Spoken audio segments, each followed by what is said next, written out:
कमैया श्रीमद् भागवत कथा का आयोजन हुआ। भक्ति महारानी के पुत्र पुनः तरण हो गए। ये श्रीमद् भागवत कथा का प्रभाव है कि हरिद्वार में कथा हुई और वृंदावन से तरण होकर के आ गए। ये कथा का प्रभाव है। नारद जी ने प्रश्न किया कि मुनिवर, इस कथा को सुनने से केवल भक्ति ही तरण होती है या अन्य कोई भी पवित्र हो जाता है? तो सनकादिक ऋषि कहते हैं कि हे नारद जी, जो भी इस कथा को सुनता है वो इसे सुनकर परम पवित्र हो जाता है, पर तन से नहीं मन से कथा सुने। इसे सुनकर परम पवित्र हो जाता है। और केवल मनुष्य ही नहीं, जिस मनुष्य ने ये मानवा पाप कृतस्तु सर्वदा सदा दुराचार रता विमार्ग का, जो मनुष्य सदा दुराचार, पापाचार, भ्रष्टाचार, अत्याचार इत्यादि मार्गों पर ही चलता रहता हो, जिसने जीवन में कभी भी एक बार भगवान का नाम ना लिया हो, ऐसा व्यक्ति भी मरने के बाद भी कहीं भूत प्रेत की योनि में जाकर के कथा सुनता है ना, तो वो भी परम पवित्र हो जाता है। नारद जी बोले, महाराज इतने दावे के साथ कह रहे हो, कोई प्रमाण है भी या नहीं, या वैसे ही? तो सनकादिक ऋषि बोले, प्रमाण है ना हमारे पास। एक बार की बात है, एक व्यक्ति था जो कि उत्तम नाम के गांव में रहता था। उत्तम गांव का नाम था, उस गांव में वो रहता था। नाम था आत्मदेव। व्यक्ति का नाम था आत्मदेव और उत्तम गांव में रहता था। तुंगभद्रा नदी के किनारे वो गांव था।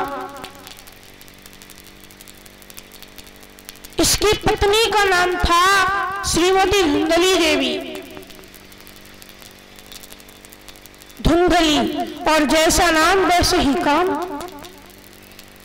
पति देव तो बेचारे सीधे साधे, और ये इनकी देवी जी जब तक पड़ोसी से लाठीचार्ज ना हो जाए तब तक पेट का भोजन ही हजम नहीं होता। इनके बिल्कुल विपरीत। इनके कोई संतान ना थी, भगवान का दिया हुआ सब कुछ था, धन संपदा वैभव सब कुछ था। संतान ना थी, इसीलिए दुखी रहता। तो एक बार ये ब्राह्मण वन में चला गया और वन में जाकर के रोने लगा, संतान के लिए रोने लगा। तभी वहां से एक संत गुजर रहे थे, वो आए। उन्होंने देखा अकेले में रो रहा है, जरूर भगवान के लिए रो रहा होगा। आकर के पूछा, बताओ तुम्हारा रोने का क्या कारण है? तुम क्यों एकांत में यहाँ वन में रो रहे हो? तो बोला, महाराज आप आए, प्रभु की कृपा है, सब कुछ है हमारे घर, परंतु हमारे घर में संतान नहीं है। मुझे संतान चाहिए, पुत्र चाहिए। तो ऋषि ने समझाया, संत ने समझाया कि हे ब्राह्मण, तुम क्यों रोते हो? संतान के लिए मत रो। बेटा नहीं हुआ 2-4 साल रोगे, बेटा होकर मर गया फिर भी 2-4 साल रोगे, लेकिन बेटा होकर कुपुत्र निकल गया, दुष्ट निकल गया, तो जिंदगी भर रोना पड़ेगा। इसलिए ये बेटा बेटी के चक्कर में मत पड़ो, मत रो। पर इसके समझ में नहीं आता, बहुत जिद करता है। बोला, दिग जीवितम प्रजाहीनम दिग्रहम च प्रजामिना। पुत्र के बिना, संतान के बिना घर को धिक्कार है, धन को धिक्कार है। तो महात्मा ने विचार किया कि अब ये मानने वाला तो है नहीं, तो उन्होंने उसे एक फल देते हुए कहा कि इसे तू ले जा और जाकर के अपनी पत्नी को खिला देना।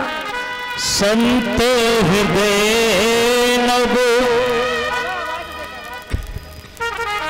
संत हृदय नव नीति समाना कहा कभी न कहा न जाना। संत हृदय नव नीति समाना कहा कभी नहीं जाना। निज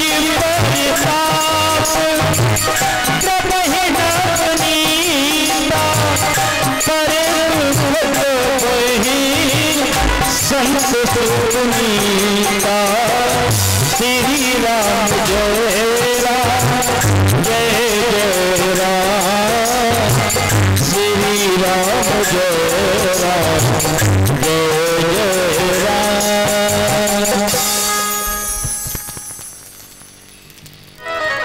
तो उन महात्मा ने एक फल दिया, कहा जाकर के अपनी पत्नी को खिला देना, भगवान की कृपा रही तो संतान हो जाएगी।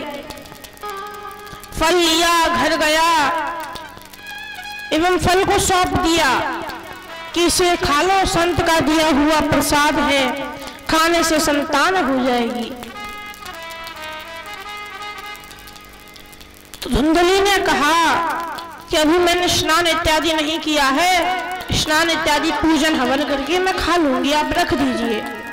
ये रख करके चला गया, परंतु धुंधली उस फल को लेकर बैठी रही, खाया नहीं। पड़ोसन ने आकर के समझाया भी कि संत का प्रसाद है, खा ले, पर ये सोचती रही कहीं विष मिला दिया हो तो खा करके मैं मर जाऊं। खाया नहीं, और शाम को जब पतिदेव लौट करके आए तो कह दिया कि मैंने खा लिया है। एक बार की बात, इसकी बहन इसके पास आई हुई थी, वो इससे बोली कि तू चिंतित दिखाई दे रही है, तेरी चिंता का क्या कारण है? तो इसने सारी कहानी बता दी और अंत में बोली कि बता मैं उस फल का क्या करूं? ये ले तो आते हैं कहीं से भी, अब भले ही उस पर कोई टोटका बोटका उसने कर दिया हो, खा करके मैं मर जाऊं। कुछ भरोसा थोड़ी है, हो सकता है असली ना होकर के नकली हो, क्योंकि आजकल ढोंगी बाबा कुछ ज्यादा ही घूम रहे हैं। असली ना होकर के नकली हो सकता है। तो अंत में आकर के उसकी बहन ने उससे कहा कि बहना तू चिंता मत कर, तो बिल्कुल चिंता मत कर, देख मेरे यहाँ तो वैसे भी पुत्र है और इस समय मैं गर्भवती हूँ, अब की बार जब मेरे पुत्र होगा ना तो तू ले लेना, बस बदले में मेरे पति को थोड़ा सा धन दे देना, थोड़ा सा पैसा दे देना, क्योंकि वो तो पैसे के बहुत लालची हैं। पैसे के लिए, धन के लिए तो वो अपने बेटे को क्या स्वयं को भी बेच दे, इतने लालची हैं।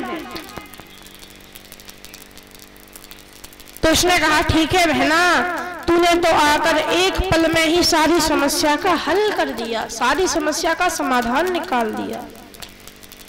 वाह, यदि बहन हो ना तो तेरे जैसे एक पल में ही सारी समस्या का समाधान निकल जाए।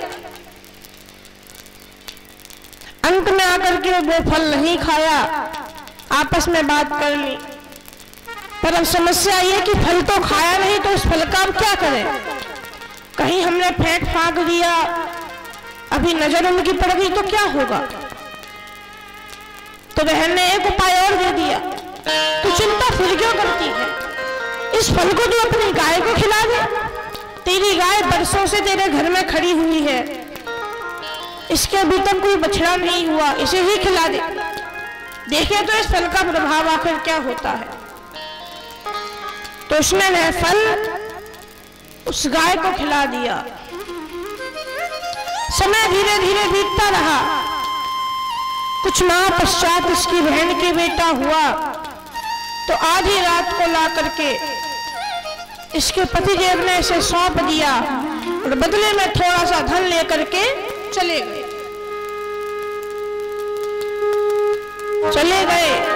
सवेरा हुआ,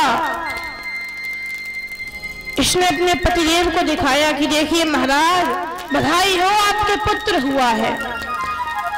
ढोल नगाड़ों के साथ बढ़िया उसके संस्कार हुए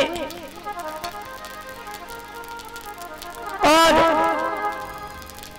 अब उसके भी कुछ माह पश्चात उस गाय को जिसने उसे फल खिलाया था, उस गाय के भी एक पुत्र हुआ। उसकी आकृति, उसका शरीर कैसा था? एकदम मनुष्य जैसा, पर कान उसके गाय जैसे थे। कान गाय जैसे और शरीर मनुष्य जैसा। और उसका नाम रखा गया गोकर्ण। और जब धुंधली के बेटे का नाम तो